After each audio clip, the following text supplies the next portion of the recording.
जय माता दी। आप सभी को शारदीय नवरात्रि के पहले दिन की हार्दिक शुभकामनाएं। नवरात्रि के पहले दिन मां दुर्गा के प्रथम स्वरूप मां शैलपुत्री की पूजा की जाती है। पर्वतराज हिमालय की पुत्री होने के कारण उन्हें शैलपुत्री के नाम से जाना जाता है। मां शैलपुत्री माता पार्वती का ही एक रूप है।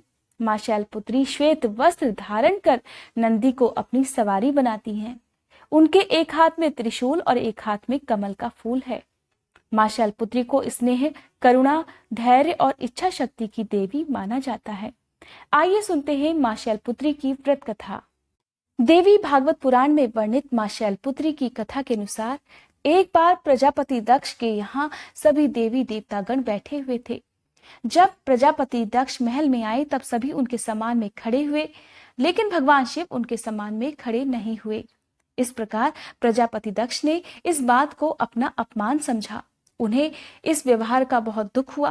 तब उन्होंने भगवान शिव से बदला लेने के लिए एक बार अपने महल में यज्ञ का आयोजन करवाने का निश्चय किया। इसके लिए उन्होंने सभी देवी देवताओं को निमंत्रण भी भेज दिया, लेकिन भगवान शिव को उन्होंने कोई निमंत्रण नहीं भेजा। देवी सती जानती थी कि उनके पास निमंत्रण अवश्य आएगा, लेकिन ऐसा कुछ नहीं हुआ।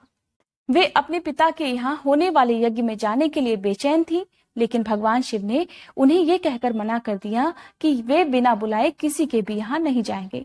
उन्होंने कहा कि यज्ञ में आने के लिए उनके पास कोई भी निमंत्रण उनके पिताजी ने नहीं भिजवाया है, इसलिए ऐसे में वहां जाना उचित नहीं है।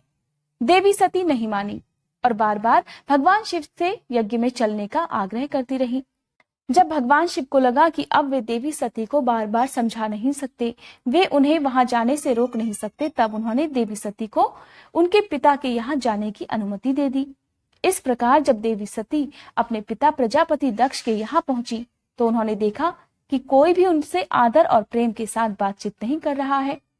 सभी लोगों ने उन्हें देखते ही मुंह फेर लिया। सिर्फ उनकी माता ने देवी सती को प्यार से गले लगाया। देवी सती की बाकी बहनें भी उनका उपहास उड़ा रही थीं और सती के पति भगवान शिव का भी अपमान कर रही थीं। स्वयं प्रजापति दक्ष ने भी उनके पति के अपमान करने का कोई अवसर नहीं छोड़ा। इस प्रकार का व्यवहार देखकर देवी सती बहुत दुखी हो गईं। अपना और अपने पति का अपमान उनसे सहन नहीं हो पाया और फिर अगले ही पल उन्होंने वो कदम उठाया जिसकी कल्पना स्वयं प्रजापति दक्ष ने भी नहीं की होगी। देवी सती ने उसी यज्ञ की जलती हुई अग्नि में खुद को स्वाहा कर अपने प्राण त्याग दिए। और भगवान शिव को जैसे ही इसके बारे में पता चला तो वे बहुत दुखी और क्रोधित हो गए। दुख और गुस्से की ज्वाला में जलते हुए भगवान शिव ने उस यज्ञ को ही ध्वस्त कर डाला। और फिर इसी सती देवी ने हिमालय पर्वत के यहाँ पुत्री रूप में जन्म लिया। कहा जाता है कि हिमालय पर्वत के यहाँ जन्म लेने के कारण ही इनका नाम शैलपुत्री पड़ गया। जो भी भक्त नवरात्रि के पहले दिन सच्चे मन से श्रद्धा के साथ मां शैलपुत्री की पूजा करता है और मां शैलपुत्री के दर्शन करता है, उनके सारे कष्ट दूर हो जाते हैं। अगर कुंवारी कन्याएं नवरात्रि के पहले दिन मां शैलपुत्री की पूजा करती हैं और उनसे अपनी मनोकामना की पूर्ति के लिए प्रार्थना करती हैं तो उनकी सभी इच्छाएं पूरी होती हैं।